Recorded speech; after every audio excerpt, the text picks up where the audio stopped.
Dicky में बैठ जाऊंगा पर चलूंगा।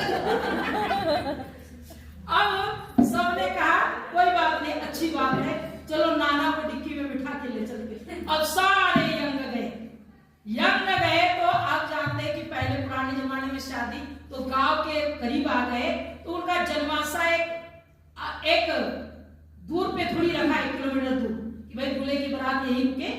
और संदेश आया लड़की वालों की तरफ से कि हमारे गांव की जो नदी है अगर ये दूध से भर देंगे तो लड़के के साथ शादी करेंगे। लड़के वाले दूध से भर देंगे इस नदी को दूध से भरेंगे तो ही उनकी हमारी लड़की की शादी होगी। अब सारे यंग का तो दिमाग ही काम नहीं करा, भाई दूध इतना कहां से लाएंगे, कहां से गाय, कहां से दूध, बहे नदी, इतना दूध कहां से लाए। सबने कहा भाई ये काम कैंसिल, चलो बारात तो वापस जाएगी। अब सबने कहा कि नाना डिक्की में निकालो। अब नाना को तो निकाल लो, डिक्की में बेचारे परेशान हो जाएंगे। अब नाना को कहते निकलो, कहते क्या बात है, कह रहे शादी कैंसिल हो गई। कह रहे क्यों, कह रहे लड़की वालों की तरफ से ये समाचार आया कि तुम्हें नदी में पहले पूरा दूध की जगह वो दूध बहाओ तो हम तुम्हारी लड़के से शादी। नाना ने कहा इसलिए तो बुढ़ों की आवश्यकता पड़ती है, इसलिए बुढ़ों की आवश्यकता है।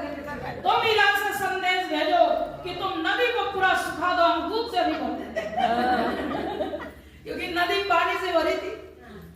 अब इन्होंने संदेश भेजा, नाना ने कहा कि छोटी छोटी बातों से बारात थोड़ी वापस जाएगी, जाओ संदेश भेजो, मेरी बात मानो कि पूरी नदी तुम पानी से सुखा दो और हम उस नदी में का दूध बहा देंगे।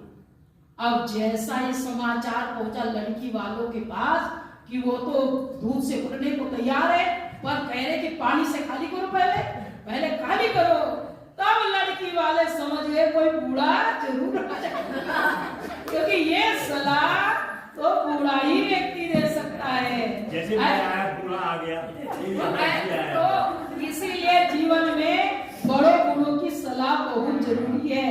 अब चाम